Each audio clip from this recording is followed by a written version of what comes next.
Olá, meu nome é Fernando e estou apresentando aqui um vídeo de divulgação científica para minha pesquisa de iniciação científica.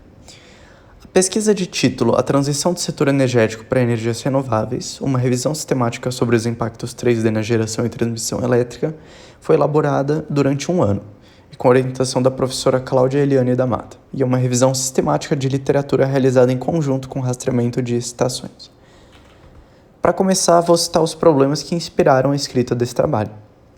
No contexto atual, os Objetivos de Desenvolvimento Sustentável da Organização das Nações Unidas estão lidando com problemas de como permitir que a humanidade continue a existir e prosperar sem destruir o ecossistema do planeta Terra. Essa pesquisa focou principalmente no Objetivo 7, que fala sobre o acesso e utilização de energias limpas e sustentáveis por todos. Dessa forma, os conceitos de descarbonização, digitalização e descentralização, que serão apelidados de 3D daqui em diante, estão sendo aplicados em todo o mundo para alcançar essa meta da ONU. Mas a aplicação da 3D traz impactos nas redes elétricas, e são justamente por esses impactos que a pesquisa tem foco em estudar. Sendo assim, esse estudo tem a motivação de entender os impactos 3D na rede elétrica, para assim atender às pressões de atingir os Objetivos de Desenvolvimento Sustentável da ONU.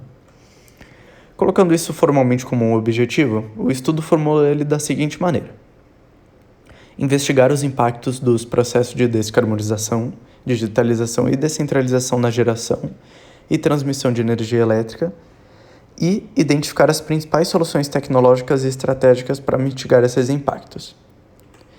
E para os objetivos específicos, eles seriam realizar uma revisão sistemática de literatura e rastreamento de citações, responder à questão de quais são os impactos que os processos de 3D têm na geração e transmissão da energia elétrica e como esses impactos nas redes elétricas estão sendo mitigados, e fornecer recomendações para pesquisadores e profissionais sobre o assunto. Como referencial teórico, a pesquisa usou dois autores principais, a Coben, para escrever toda a parte de revisão sistemática de literatura, e Lefebvre, para elaborar o rastreamento de citações. Além disso, foram definidos os termos da 3D, já que são tão importantes para esse estudo. A descarbonização foi definida como processo de redução das emissões de CO2 ou outros gases do efeito estufa, também apelidados de GEE. Isso pode incluir vários métodos para chegar a esse objetivo, como a implementação de fontes renováveis ou utilização de veículos elétricos. Digitalização foi definida como sendo a utilização de softwares e leituras de dados para gerenciar a distribuição ou geração de energia elétrica, e descentralização sendo a implementação e distribuição de usinas de geração de menor escala. Isso pode ser tanto através de, por exemplo, geração solar residencial ou a construção de várias plantas de geração de pequena escala. Agora vou seguir para falar um pouco da metodologia desse estudo e como ele foi elaborado. Segue aqui um fluxograma que detalha todas as escolhas de estudos para essa revisão sistemática, além dos estudos que foram encontrados através de rastreamento de citações. Falando brevemente sobre, na base de dados do I3E, 1.334 estudos iniciais foram encontrados quando usando apenas os termos de pesquisa. Então, sem filtragens, apenas teriam esses 1.334 estudos. Então, depois de filtrar eles através de, por exemplo, datas de publicação e tipos de estudo, sendo eles artigos ou talvez de congresso, sobraram apenas 17. Então, com rastreamento de citação, 10 estudos foram vistos que serão válidos, sendo que surgiram de 1.044 estudos totais. Então, isso deixa o número total de referências usadas no estudo em 27. Agora, para os resultados, uma diminuição no custo de fontes renováveis foi notada. E com isso, houve um aumento de 4,7% na implementação de fontes de energias renováveis de 2010 a 2020. Porém, a substituição para renováveis causa problemas como imprevisibilidade na geração e falta de inércia rotacional, onde essa falta de inércia rotacional é causada principalmente pela implementação de geração solar e eólica, que necessitam de inversores para funcionar com a rede elétrica principal. Para esse problema, fazer o uso de inversores em padrão grid forming é preferível, por permitir a maior aplicação e penetração de fontes renováveis. Além disso, o aumento na autonomia dos veículos elétricos é bem prevalente, e por causa de melhorias de tecnologias de bateria e eficiência nesses próprios veículos. E esse gráfico aqui ele mostra justamente como essa autonomia dos veículos elétricos vem aumentando recentemente.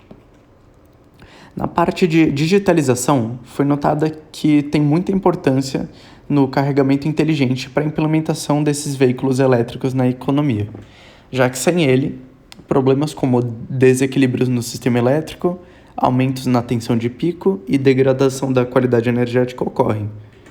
Foi notado também a importância do armazenamento energético e como ele auxilia em reduzir os custos de mantimento do sistema elétrico, melhorar o controle de frequência e tensão e providenciar proteção contra apagões.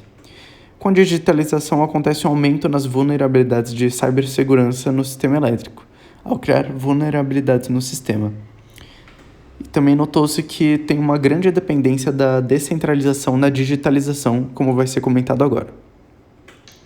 Com a descentralização surgiu o termo de prosumidores, que seria uma combinação da palavra consumidor e produtor, que seriam basicamente consumidores que conseguem ter a sua própria geração elétrica através de geração fotovoltaica residencial, como exemplo.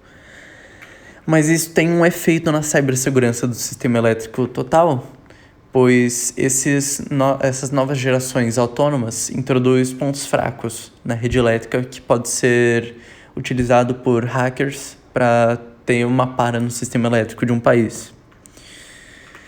E também, com a descentralização, tem a implementação o conceito de veículos para a rede, que seria uma maneira de utilizar veículos elétricos como baterias móveis, onde em horários de pouca demanda de energia, eles estariam sendo carregados e quando tem alta demanda de energia, eles retroalimentariam para a rede elétrica para poder suprir ela um pouco. Como conclusões desse estudo para a descarbonização, pode notar o seguinte, que a transição para energias renováveis e veículos elétricos está em expansão e para gerir essa transição é complexo, mas essencial. No armazenamento de energia, nota-se que ele é fundamental para equilibrar a geração renovável, estando atrelado ele à digitalização. E descentralização, nota-se que tem um aumento nas microrredes, e esse aumento é previsto também para continuar no futuro. E também tem aumento da geração local, que oferece serviços ancilares, que será o serviço de regulação de tensão e frequência da rede, e redução do custo de operação do sistema. Porém, essas microrredes de geração locais reduz a segurança cibernética da rede elétrica. E como uma recomendação para estudos futuros, nota-se que na cibersegurança é importante desenvolver modelos de detecção e normas para proteger as interações entre microrrede e sistemas principais. E também para o carregamento de veículos elétricos, é importante estabelecer um modelo padrão de gerenciamento de carga para mitigar os efeitos negativos na rede que esses veículos elétricos causam.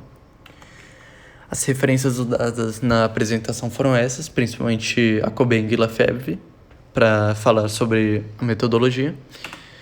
E essa é a pesquisa. Muito obrigado pela atenção.